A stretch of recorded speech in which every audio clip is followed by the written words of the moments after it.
Let's talk about Trine 4. I have a love and hate relationship with this game. I remember playing the previous ones with my wife and having a good time, but this time around it somehow failed to click. As a matter of fact, my wife gave up on it after one evening of playing, so I had to look for new teammates. The good news is that there are plenty of people ready to join a public hosted game at any given time, but before we try to figure out why I didn't like the game and if Trine 4 is the one to blame for it, let's first talk Ultrawide. In short, it's fully supported, so there's no need for any fixes. Now that that's out of the way, let's address the actual game. We play as the three original heroes from the previous games: the mage, the thief, and the knight. They each have specific abilities and will unlock more as you progress. This is where I want to mention something that left a really positive impression on me. The game actually adapts the puzzles depending on whether you are playing solo or with other people. This means that playing with others requires more complex solutions, which involves teamwork.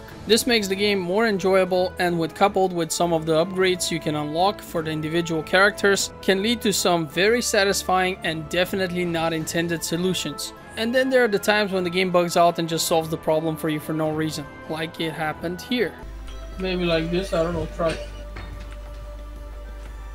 What floor? Not exactly where we Oh my god, what the fuck, man, it worked! I need to save that way. That was pretty cool. Oh yeah, and by the way, I did mention upgrades to the abilities. Yes, there are such things in this game. Some of them are completely useless, while others are essentially an absolute necessity and can make a huge difference. When starting a multiplayer game, you can choose to lock a specific character to a player or allow them to switch on the fly. The second option can even lead to having multiple characters of the same type together, and I find this to be the far more entertaining option, especially because it can yet again lead to some unorthodox solutions to some of the puzzles which were definitely not intended. I've had many cases when we would manage to pass a section of the game and were absolutely certain that this was not the intended way to do it, but that's what made it so much fun. Sometimes you do something extremely complicated in order to solve a simple problem, only to come to the realization that a much simpler solution was available from the start. And by the way, you've probably noticed, but this game is gorgeous to look at and offers many magical levels crafted with lots of fantasy and love. And the voice acting and music don't fall behind, they're both very good.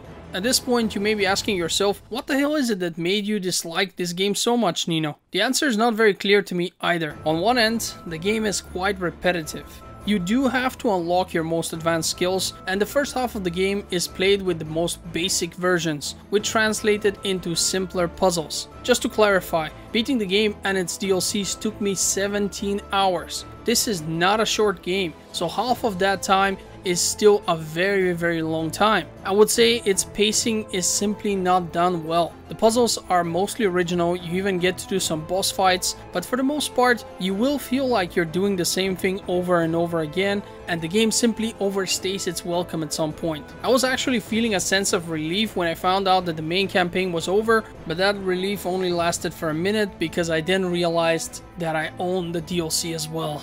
Luckily, it's actually quite good, and since you are entering it with upgraded skills, it was a lot more enjoyable. The game also has lots of secrets, many of which just placed outside of your reach and presenting complex puzzles of their own. After 4 games, I'd say that this series needs a major change. Perhaps a switch to the third dimension would be the solution here. I really wanted to love it because it's such a good game on paper, but I was so bored playing it. I was thinking how it may be a good option for someone who wants to play with their children, since the game is so magical and inoffensive, but then realized that it would be absolute torture because the puzzles quickly ramp up in complexity and would prove challenging when playing alongside other adults, not to mention children. I can hardly imagine how it would be if you had a little kid as a teammate. Some puzzles require you to synchronize and react quickly, something that would be way outside of the ability of a small child. So I would say that I cannot recommend Trine 4 to anyone with kids. It's just too difficult for them. Trust me, you're gonna go crazy. you will not be able to play with your kids. Hell, I would not be surprised if you start screaming at your kid, just press the button, god damn it. I know I felt like that with some of my teammates, and I know for sure that they did that towards me.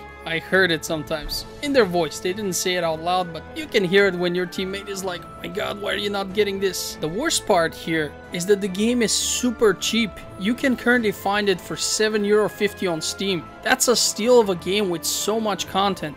But what good is all the content in the world if it ends up boring you to death? And that's the problem. It's a cheap game that on paper should be awesome, but actually ends up boring you. So should you play this game? I would say that people who have never played any of the Trine games would probably have a lot of fun with this one. But if you have played the previous ones, as I have, then this will most likely feel like a lot more of the same and end up boring you as well. Just to be sure, I actually spoke to my wife and the good friend with which I played this. My wife said that the game was boring to her, that's the reason she didn't want to play it. My friend, who played the game with me instead of her, said that it was generally a good game, but for him the DLC was just too much, and by then he was definitely bored. So it seems like boredom is a universal complaint here, because I was bored too. That's also why it took me so long to finally finish it. I've had this game for over a month now, and I've been playing it for that time. With that having been said, I want to thank you for watching Game Filter. I hope the review was informative and would love to see you on the next one. I would like to apologize for not posting as often as I usually do, but I found a new job and I'm kind of getting trained into it, so there's a lot of stuff happening right now in the background, but I will work hard to keep up with my schedules. I really appreciate your patience with me. I'll do my best not to disappoint you. Have a great day. This is Nino signing out.